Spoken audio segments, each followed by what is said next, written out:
وہ مشہور واقعہ ہے نا حضرت داؤد علیہ الصلوۃ والسلام کا. ان کے زمانے میں ایک شخص ہمیشہ یہ اللہ سے کہتا، یا اللہ مجھے میرا جو مقدر رزق مجھے دے دے، مجھے روزی دے دے، مجھے روزی دے دے. ہر وقت یہ دعا کرتا، نہ دکان چلاتا نہ ملازمت کرتا، بس ایسے مانگتا ہے. لوگ کہتا بھائی کچھ کام کرے گا تو ملے گا نا. کہتا بھائی تمہیں کیا ہے، میرا اللہ کا معاملہ ہے. جب اللہ نے مجھے پیدا کیا، اللہ نے جو رزق میرا لکھا ہے، یا اللہ مقدر روزی مجھے دے دے، مقدر روزی مجھے دے دے، یہ کہتا رہتا تھا. اب ایک عرصے، بلکہ وہ ایک شخص وہ محلے میں مذاق بن گیا تھا بیچارہ. ایک دن گھر میں بیٹھا تھا تو ایک کسی گائے چھوٹی دوڑتی اس کے گھر میں گھس گئی. اس نے کہا تھا بھی مقدر روزی آ گئی. اور جلدی سے دروازہ بند کیا، پکڑ کے ذبح کر دیا. محلے میں کسائی بلائے، جلدی بوٹیاں بلاؤ بھائی. اب وہ مالک کسائی ڈھونڈتا پھر رہا، گائے کہاں چلی گئی بھائی. پتہ چلے یہاں گائے ذبح کر کے بیٹھا ہے اور بھون کے کباب کھا رہا ہے. وہ کسائی اندر گھسا، تیری میری گائے ذبح کر دی تو نے. جو گالیاں سلواتیں، کوٹنا شروع کر دیا درویش کو. درویش کہا بھائی کیوں کوٹتا ہے؟ بھائی میری گائے تو نے حلال کر. کہا یار مقدر روزی، سالہ سال سے اللہ سے مقدر روزی مانگ رہا تھا، آج آ گئی تو مصیبت میں آ گیا. بھائی تیرا کیا مطلب، مقدر روزی میری، اور تیرے باپ کی نہیں ہے مقدر روزی. نہیں بھائی میری گائے ہے، تو نے یہ کیا کر، تو تکار شروع ہو گئی. اب مقدمہ حضرت داؤد کی عدالت میں چلا گیا.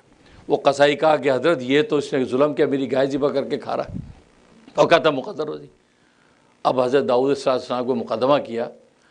اب حضرت داؤد علیہ السلام نے کہا بھائی یہ کیا تم نے، یہ تو غلط ہے، یہ مقدر روزی نہیں ہے، اس کی گائے تھی تو نے ذبح کر دی. کہا کہ حضرت آپ بادشاہ بھی ہیں، نبی بھی ہیں، ساری دنیا تو مجھے یہی بات کہہ رہی ہے اور آپ نے بھی وہی بات کر دی. آپ نے وہی بات کر دی کہ بھئی میں نے غلط کیا. آپ تو ظالم نہیں ہو سکتے، آپ ذرا کچھ سوچ سمجھ کے بات کریں. یہ مقدر روزی میں کب سے مانگ رہا ہوں، آج مجھے مل گئی، آپ بھی کہہ رہے کہ نہیں بھئی مقدر روزی نہیں اس کی ہے. حضرت داؤد بھی حیران ہو گئے، بھئی کیا کرے، بھی درویش بھی گلے کو آئے. فرمایا کہ اچھا جاؤ آج برخاست کرتے، کل فیصلہ کریں گے. اگلے دن جناب دربار پھر لگا، کٹھی ہو گئی دنیا، کیونکہ مقدمہ بڑا عجیب و غریب تھا. حضرت داؤد علیہ السلام سے بات ہوئی، ہاں جی کیا حکم. حضرت داؤد نے اس مالدار آدمی سے کہا، قصائی سے کہا کہ بھئی بات سنو، میرا خیال ہے اس کو معاف کر دو. تو یہ اللہ نے اتنا دے رکھا ہے، ایک گائے اب چلی گئی، درویش تھا بیچارہ ملنگ مانگ رہا اللہ سے، بس تم سمجھو یہ صدقہ نکل گیا تو بس تم معاف کر دو اس کو. کہا جی بہت خوب جی بہت. ایک رات میں فیصلے بدل گیا ماشاءاللہ. یہ اس درویش نے کیا رشوت دے دی آپ کو کہ ایک رات میں فیصلے بدل گیا، اور آپ نے فیصلہ اس کے حق میں کر دیا. وہ حضرت داؤد پر چڑھ گیا. حضرت داؤد صلی اللہ علیہ وسلم فرمایا کہ بھائی دیکھو، کیونکہ حضرت داؤد نے اللہ سے رات کو رابطہ کیا تو وہی آئی کہ یہی کہہ دو. اب جب یہ کہا تو وہ تو اور واویلا. شہر کے لوگ بھی حضرت داؤد کو کہا یہ کیا بات کر رہے ہیں آپ بھائی، آپ کل کیا کہہ رہے تھے، اور کھلا ظلم، اس کی گائے کھا گیا یہ، اور آپ کہہ رہے کوئی بات نہیں یار، ایسے ہر دوسرا آدمی دوسروں کی گائے کھائے گا اور کہے گا جی کوئی بات نہیں. حضرت داؤد نے کہا بھائی یہی حکم ہے، تم بھائی معاف کر دو. تو وہ کہا کہ نہیں جی نہیں، اسے بڑا تو کیا. حضرت فرمایا آج کی مجھے برخاست ہوتی ہے، کل بات کریں گے. اللہ سے رجوع کیا کہ رب ذوالجلال یہ معاملہ ہے. اللہ تبارک تعالیٰ نے فرمایا اس کو کہو کہ اس کی اور بھی جتنی گائے وائے ہیں نا وہ ساری بھی درویش کو دے دو، پوری درویش کو دے دو. اب اگلے دن دربار لگا تو اللہ نے فرمایا کہ بھائی، حضرت داؤد نے کہا بھائی دیکھو آج ہم یہ فیصلہ کرتے تیری اور بھی جو گائے بھینسیں ہیں نا مویشی، وہ بھی اسی درویش کو دے دو. تیرے پاس اور بڑی جائیدادیں ہیں، مکان ہے، دکان ہے، زمینیں ہیں، بس تم سے گزارا کرو، یہ بھی اس کو دے دو. اب تو آپ سمجھ سکتے ہیں کہ اس بندے کا کیا، ادھر گریبان پھاڑ دیا، چیخ و پکار، لوگ احتجاج شروع ہو گیا، ہنگامہ. یہ کیا تماشا. ساتھ ہی وہی آئی، اس کو کہو کہ جو تمہارے جو غلام ہے وہ غلام بھی اس کو دے دو. حضرت فرمایا کہ وہی آ گئی، اللہ کا حکم آ گیا ہے، فرمایا اپنے غلام بھی اس کو دے دو. اچھا وہ چیخ رہا رو رہا، حضرت داؤد فیصلہ کیے جا رہے ہیں، غلام بھی دے دو، اپنی جائیداد بھی دے دو، اپنی زمینیں بھی دے دو. اب آپ سمجھ سکتے ہیں کہ کتنا عجیب و غریب مقدمہ بن گیا، ہنگامہ. جب اس آدمی نے بدتمیزی کی انتہا کر دی، حضرت داؤد کی گستاخیاں شروع کر دیں، اب حضرت داؤد کو جلال ہے، کھڑے ہو گئے. اچھا تم انصاف چاہتے ہو، آؤ پھر میرے ساتھ میں تمہیں انصاف کراتا ہوں. ہاتھ پکڑا، چل پڑے. سارا شہر پیچھے پیچھے. ایک جنگل میں گئے، دریا بہ رہا اس کے بالکل کنارے میں، وہاں ایک درخت تھا، وہاں لے گئے.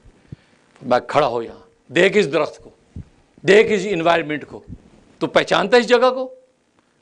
وہ تو دیکھتا نہیں میں کیوں پہچانوں گا، میرا کیا تو تکاش ہوئی، یہ کیا تماشا، یہ کیا فیصلے کا طریقہ ہے؟ کہا کہ نہیں، جو میں کہہ رہا ہوں، تو یہ جگہ پہچانتا ہے، یہ درخت پہچانتا ہے اس کا سایہ، یہ رواں پانی نظر آ رہا تمہیں؟ وہ بڑا حیران، کہا کہ نہیں مجھے کچھ پتہ نہیں آپ کیا کر رہے ہیں۔ پبلک میں کہا حضرت آپ کیسی باتیں کر رہے ہیں، کوئی سمجھ نہیں آ رہی اب۔ لیکن جو مومن تھے وہ سمجھ رہے تھے کہ اللہ کا نیرا بادشاہ نہیں، اللہ کا پیغمبر بھی ہے، یہ تو وہی آ رہی ہے، کوئی بات کر رہا کوئی بات ہے۔ حضرت نے ایک جگہ پہ جو وہ ہماری کدال باری کھولا تو وہاں سے ایک چھری نکلی، چھری نکلی، وہ چھری پر وہ جو دیوانہ تھا درویش، اس درویش کے باپ کا نام لکھا ہوا تھا، یعنی اس کے باپ کی وہ چھری تھی نا۔ فرمایا اس چھری کو پہچانتا ہے، اس کے اوپر خون ابھی بھی جمع ہوا تھا اور اس کو پہچانتا ہے۔ اب ذرا تھوڑا گڑبڑایا، انکار کیا کہ نہیں میں اللہ کی وحی سے بول رہا ہوں، اب تو انکار نہیں کر سکتے، چھری کو پہچانتا ہے، یہ وہی چھری ہے جو تیرے آقا کی چھری ہے، تو اس درویش کے باپ کا غلام تھا اور تو اس کا غلام تھا، اس درخت کے نیچے وہ تیرا آقا لیٹا اور سویا تھا، تو نے اس کی چھری اس کے سامان سے نکال کے اس کا گلا کاٹا تھا، تو نے یہیں پہ اس کو دفن کیا تھا اور اس کا مال و متاع لے کے چلا گیا تھا۔